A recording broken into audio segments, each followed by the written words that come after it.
سلام رفقا، امیدوارم که حالتون خوب باشه. اسم من دکتر تریگره و امروز قراره داخل این ویدیو داستان کامل کریپی پاستای رد ویلیجر رو براتون توضیح بدیم. رد ویلیجر همونجور که از اسمش پیداست یک ویلیجر با لباس قرمزه که برای اولین بار در 12 می 2014 دیده شده و ورژن ماینکرافتی که این کریپی پاستا داخلش دیده شده ورژن 1.7.7 ماینکرافت هست. نشونه هایی که این کریپی پاستا از خودش به جا میذاره اینه که وقتی که شما داخل یک ویلیج میرید هیچ چیز کاشته شده ای توی اون ویلیج پیدا نمی کنید و همچنین هیچ ویلیجری هم توی ویلیج ها پیدا نمی کنید و یا در بایوم پلینز خونه های چوبی پیدا می کنید. قدرت هایی که این کریپی پاستا داره شامل تلپورت کردن، کشتن پلیرها و همچنین دزدیدن آیتم ها و کشتن ویلیجر های نزدیکشه. خب حالا با هم دیگه میریم که داستان این کریپی پاستا رو با هم دیگه ببینیم. شخصی که برای اولین بار این کریپی پاستا رو دیده گفته که من یک بار با دوستم با استفاده از این سیدی که داخل صفحه مشاهده میکنید در حال بازی کردن ماینکرافت بودن و میخواستن یک ورد ماینکرافتی بسازن و وقتی که این کار رو انجام میدن کنار یک ویلیج اسپان میشن، اما وقتی که میرن پیش روستایی‌ها تا باهاشون ترید کنن هیچ ویلیجری نزدیک اون مکان پیدا نمیکنن و این پلیر برای دوستش تایپ میکنه که داداش تو همه ویلیجرها رو کشتی، حالا دیگه نمیتونیم باهاشون ترید بکنیم. اما رفیقش در جوابش بهش میگه که نه، من این کارو نکردم و خب ما تازه این ورد رو درست کردیم،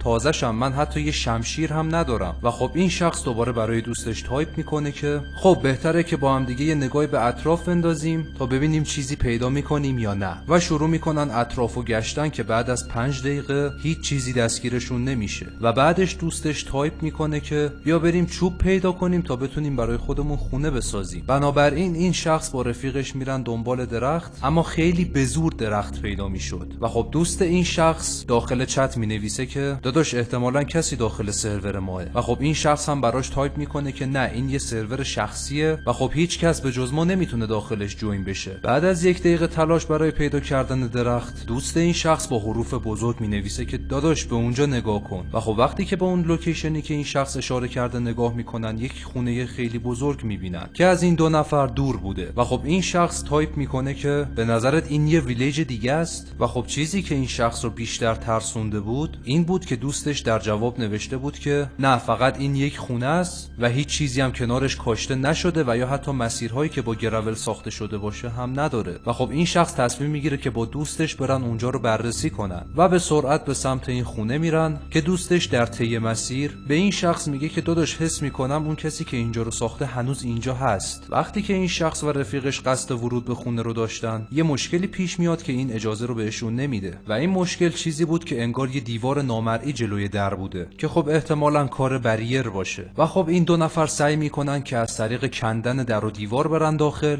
اما باز هم این اجازه رو نداشتن، مثل اینکه یه نفر تراست پلیرها رو خاموش کرده بود. این شخص تایپ میکنه که داداش یه نفر داخل این سرور هست و اون هر کسی که هست تراست پلیرها رو خاموش کرده و منم نمیتونم دوباره اون رو روشن بکنم. و ناگهان در همین حین این 2 نفر یه چیزی رو میبینن که واسهشون شوکه کننده بوده. یک نفر یا یک چیزی این دستور رو نوشت، یک علامت عجیب و غریب تلپورتد استیون کیت اند ام سی 1997 تو 15/4/37 که خب این دستور رو روی صفحه هم میبینید. و وقتی که اونجا میرن این 2 نفر خودشون رو توی یه ویلیج میبینن که داخل آتیش داشت میسوخت و گرولی که زیر پاهای اینا بود قرمز رنگ بود و کنارشون دیوارهای نامرئی وجود داشت و این 2 نفر هیچ جایی نمیتونستن برن. و بعدش یک ویلیجر رو میبینن که این ویلیجر با یه ظاهر بسیار عجیب سرش رو به سمت این 2 نفر میچرخونه و سپس کل بدنش رو میچرخونه که این یک ویلیجر معمولی نبود. این ویلیجر همه لباساش قرمز بود و شروع به راه رفتن سمت این 2 نفر میکنه و یک شمشیری رو به دستش میگیره و از پشت دیوار نامرئی به این 2 نفر ضربه میزنه و اونقدر این کار رو انجام میده تا این 2 نفر بمیرن و این 2 نفر تصمیم میگیرن که از این ورد بیان بیرون و وقتی که سعی میکنن این ورد رو پاک کنن این اجازه بهشون داده نمیشد و همچنین دیگه اجازه ورود به بازی رو نداشتن و اون گفته که این ورد من هنوز که هنوز داخل وردهای من باقی مونده و تا به حال هیچ ویلیجی دیگه از اون موقع به بعد ندیدم و چند تا سوال در آخر بیان کرده که گفته شده به نظرتون این انتیتی واقعی بوده یا این کریپی پاستا فقط داخل این سیدی که من گذاشته بودم بوده و خب در جواب همه سوالاش نمیدونم گذاشته و گفته که من با دوستم هنوز که هنوز ماینکرافت بازی میکنیم و همیشه به دنبال یه ویلیجر قرمز دیگه هستیم میشناسیم و همینجا داستانش رو به پایان میرسونه. نظر شما در مورد این کریپی پاستا چیه؟ اگه هر نظری دارید میتونید داخل کامنت ها برام بنویسید و اگه تازه ما رو میبینید ممنون میشم که چنلمون رو سابسکرایب کنید و زنگوله بغلش هم فعال کنید که به محض گذاشتن ویدیوهای بعدی اولین نفر بیاید اون ویدیو رو تماشا کنید. لایک کردن و حمایت کردن از این ویدیو فراموش نشه و حتما نظرتون رو در مورد این ویدیو داخل کامنت ها برام بنویسید. خلاصه دمتون گرم، مرسی که این ویدیو رو تا آخر مشاهده کردید. تا یه ویدیوی دیگه مراقب خودتون باشید.